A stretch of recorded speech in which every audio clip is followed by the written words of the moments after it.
doing? Hope you're all doing great. So we're going to start with our new sequence of yoga poses, which is a little different from last time, and these are all standing poses.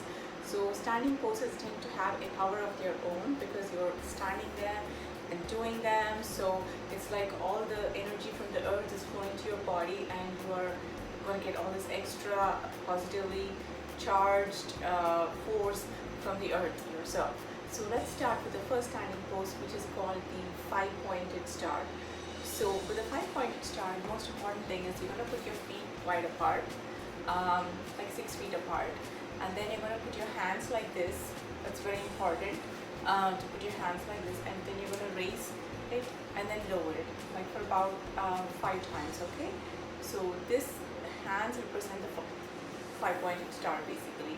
So 1, 2, 3, 4, 5, 6.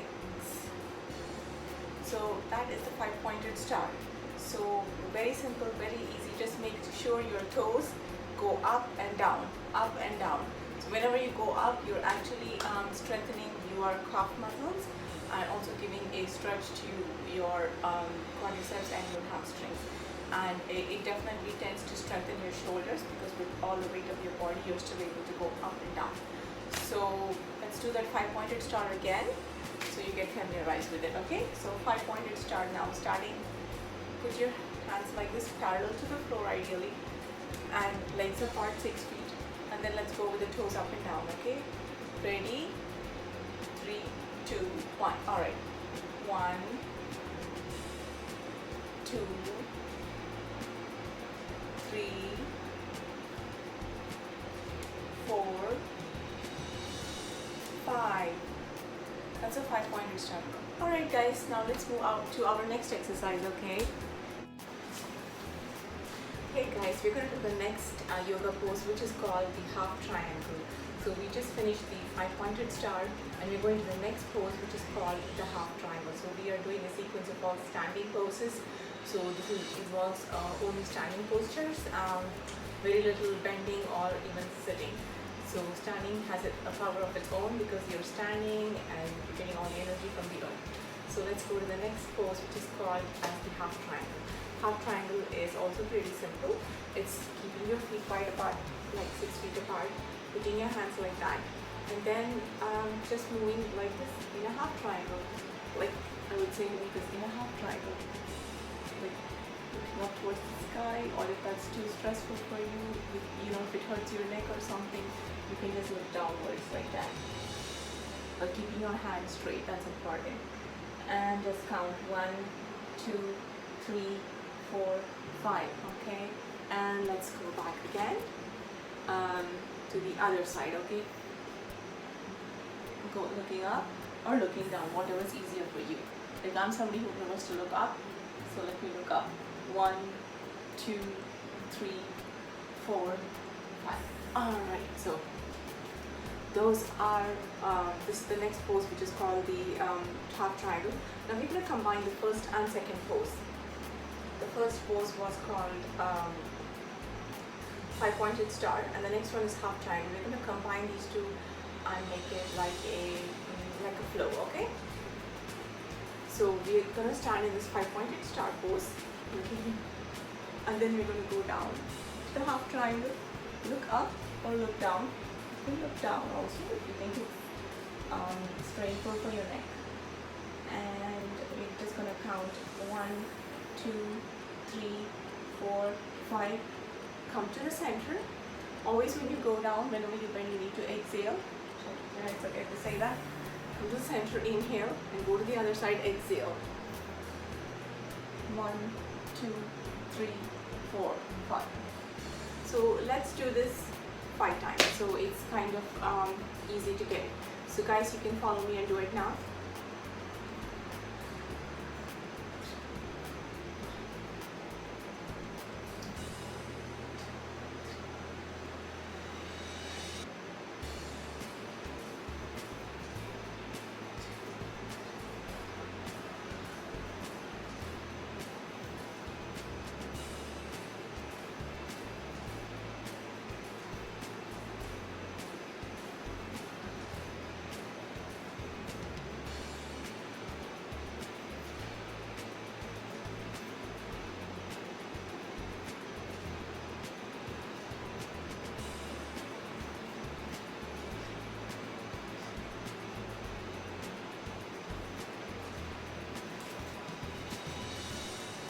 Alright guys, so that's what it is. So we did the sequential flow of the 5-pointed star as well as the half triangle. Now let's go to the next pose, okay? Are you ready?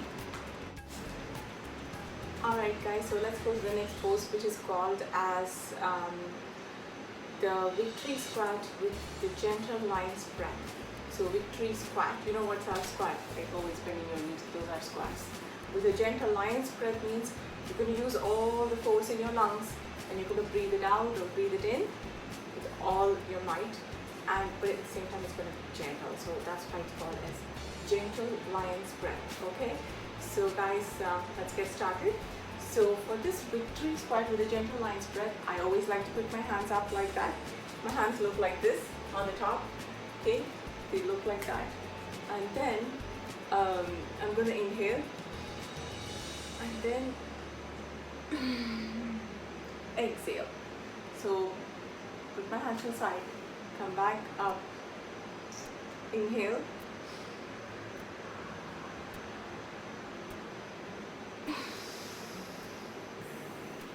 so as I exhale,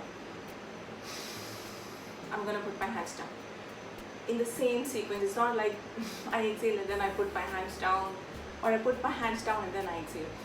At the same time as I exhale. Alright guys, so let's do this again. Victory squat with the gentle lion's breath, okay? Breathe in.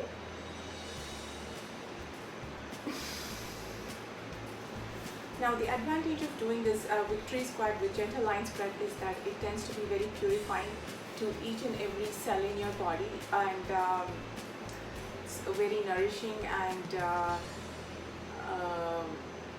it's definitely very what can I say, very nourishing and very energizing to all the body cells, because you kind of inhale and exhale with a very powerful force. Probably like at the end of the day, it will be very it will give you a good recharge. Alright guys, so let's do this again. So let's get started.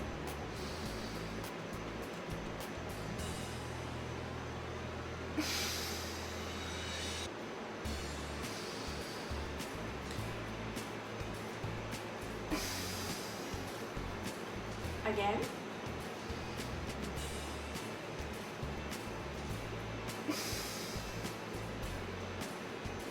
Number 4.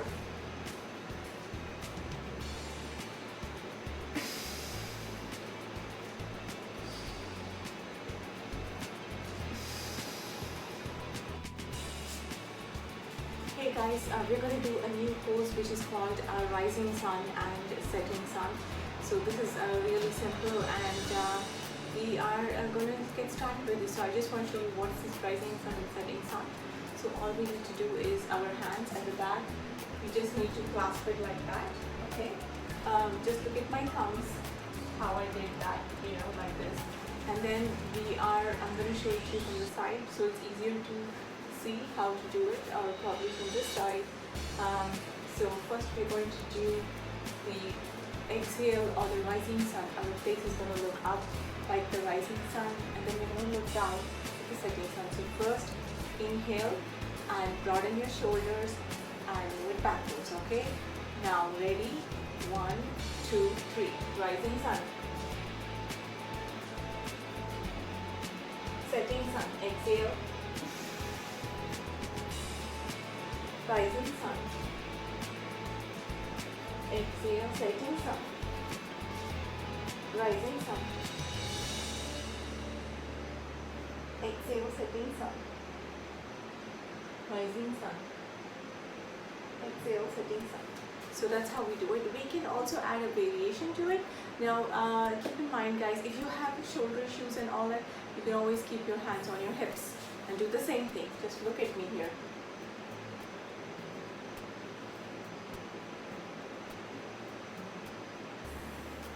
Okay, now we could add a variation to our rising and setting sun in a very simple way. Let me just show you this. First what we're going to do is this variation of rising and setting sun. Okay, 1, 2, 3. Rising sun, setting sun. Exhale, and when you exhale to do setting sun, make sure you have this chin lock. Your chin should be touching your chest, like that. That is going to stimulate the thyroid gland and other endocrinal organs in our body to stimulate the correct amount of hormones and keep us balanced. Okay, so let's do this inhale, exhale with the twist. I mean the rising, setting sun with this additional pose.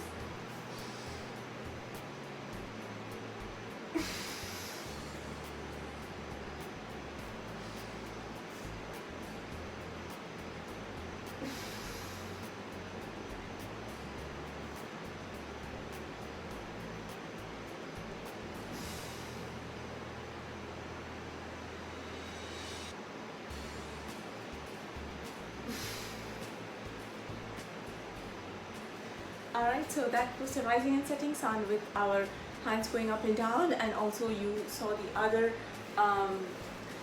not a such a contrast way, but a more subtle way, which is like this and like that. Okay. Alright, okay, so now let's go to the next pose.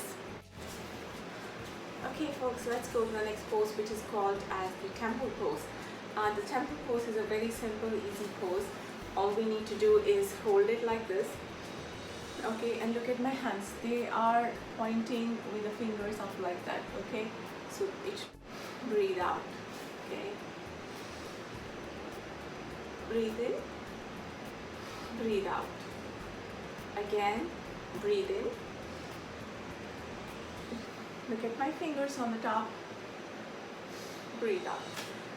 Now, with the temple pose, we're going to add another pose which is called as the half moon pose. So this is how the temple pose is done, right? The half moon pose is just going to be an addition of moving our head along, which is going to give us that extra stretch to our neck. And okay, so let's do the half moon pose along with the temple pose. Okay, ready? 1, 2, 3. To the right. Breathe in. Breathe out. Breathe in. Breathe out. Breathe in. Wow, this is already relaxing my neck so much. Breathe out. Breathe in.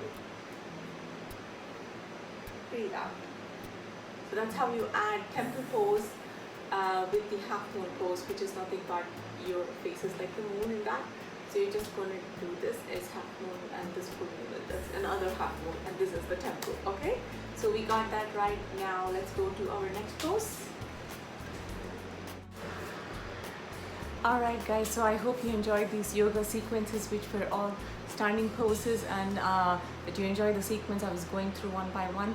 Now let's go to our most important and favorite pose, which is like the ultimate relaxation before Shavasana, which is called as the child's pose or the downward dog pose. I let you choose whatever pose you want to do.